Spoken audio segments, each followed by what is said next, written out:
Hello friends, आज हम लोग पढ़ने जा रहे हैं श्री मुक्तानंद से मिलिए। चलिए स्टार्ट करते हैं। भगवान ने इस संसार रूपी अजायब घर में भांति भांति के जीव जंतु छोड़े हैं। कुछ काले, कुछ गोरे, कुछ सुंदर, कुछ असुंदर, भोले और जल्लाद। अलग अलग स्वभाव, अलग अलग चाल ढाल। मेरे पड़ोस में एक सज्जन रहते हैं, नाम है उनका मुक्तानंद जी। यथा नाम तथा गुण, माले मुफ्त दिले बेरहम। क्या मजाल कि कहीं दावत का झूठा भी निमंत्रण मिल जाए और वे जाने से रुक जाएं, चाहे बीमार ही क्यों ना हो और चाहे बाद में कुछ भी क्यों ना भुगतना पड़े। वे ऐसे ही एक अवसर पर दावत में जा रहे थे।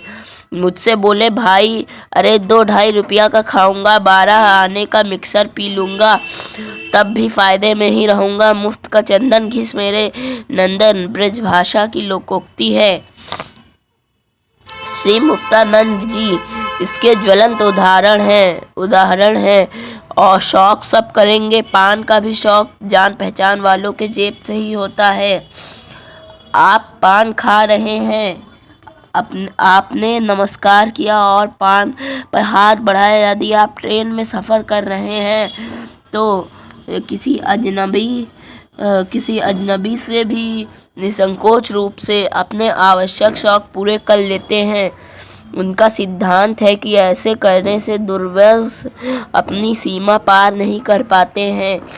उनकी यह भी मान्यता है, जो स्वाद मुफ्त का पान खाने से आता है वह पैसा खर्च करने पर कहाँ। एक दिन मैं बाजार से लौटा, देखा कि श्रीमान मुक्तानंद जी गली में कटी पतंग लूटने को बेतहाशा दौड़े जा रहे थे। यदि वह उन्हें मिल गई तो वे उसे प्राप्त करके कृत्य हो जाएंगे। यद्यपि पतंग उड़ाने की अवस्था बहुत पीछे छोड़ चुके हैं, तथापि उस मुफ्त पतंग को कैसे छोड़ दें। मेरे घर 2 दैनिक पत्र रोजाना आते हैं। मुझे उनकी प्रसादी तभी मिल पाती है जब श्रीमान मुक्तानंद भोग लगा लेते हैं। मोहल्ले में कौन कौन लोग अखबार मांगते हैं, उनकी नामावली उन्हें कंठस्थ है। समय समय पर सब पर कृपा करते हैं।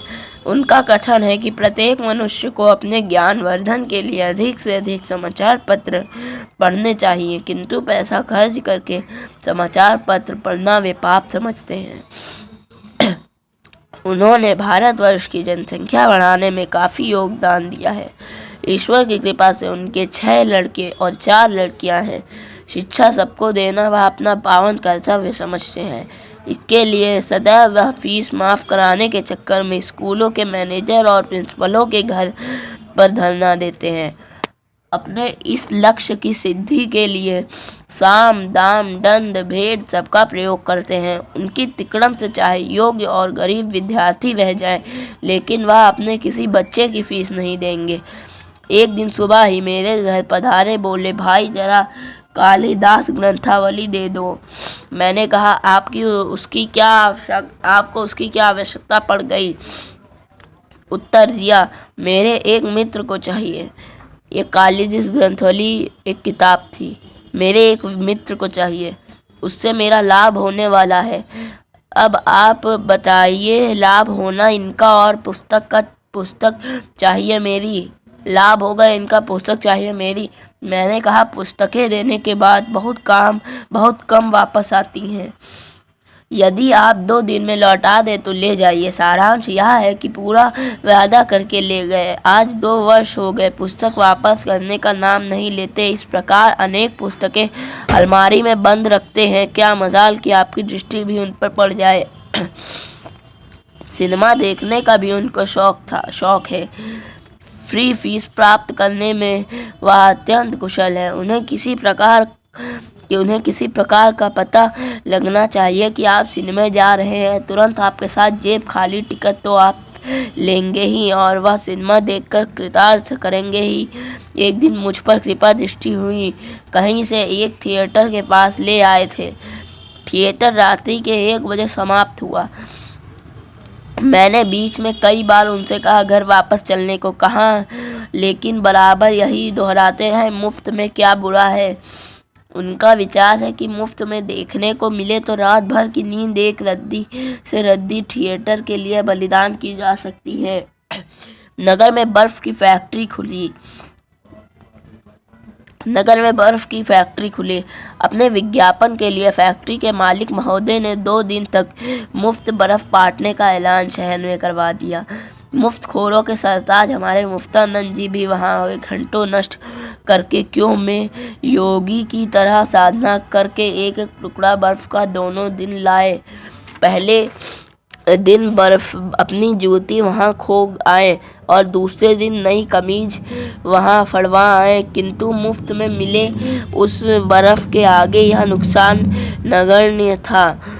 श्री मुफ्तानंद की तबीयत कभी खराब न हुई हो यह बात नहीं, किंतु आज तक दवा तो क्या शीशी के पैसे भी उन्होंने अपनी जेब से नहीं खर्च किए। डॉक्टर, वैद्य, हकीम सभी से दोस्ती है और आखिर में सलामत रहे। सरकारी अस्पताल। आप पूछेंगे कि डॉक्टर तो किसी के दोस्त नहीं होते, बस यही तो कबीर की रहस्यवाद है। मुफ्तानंद जी बड़े उस्ताद हैं। डॉक्टर तो दुनिया की नब्ज टटोलते हैं और मुफ्तानंद जी डॉक्टरों की। किसी डॉक्टर को अपनी खुशामद पसंद है तो किसी डॉक्टर को अपनी खुशामद पसंद है तो उसकी खुशामद। वैद्य जी कीर्तन के शौकीन हैं तो उनके यहाँ कीर्तन गरज यहाँ की किसी न किसी प्रकार पहले उनसे मित्रता और फिर मुफ्त में दवाई। वैसे यह 12 महीने बीमार ना भी हो तो अस्पताल से टॉनिक तो नित्य भरवा ही लेते हैं। मैंने एक दिन कहा, व्यर्थ में दवाई मत पिया कीजिए। बोले, यार पैसे तो नहीं खर्च होते, मुफ्त की चीज़ कभी नुकसान नहीं करती। इस लोक में मुफ्त में सुधार कर मुफ्तानंद अब परलोक में भी मुफ्त जीवन यापन करने की टोह में रहते हैं।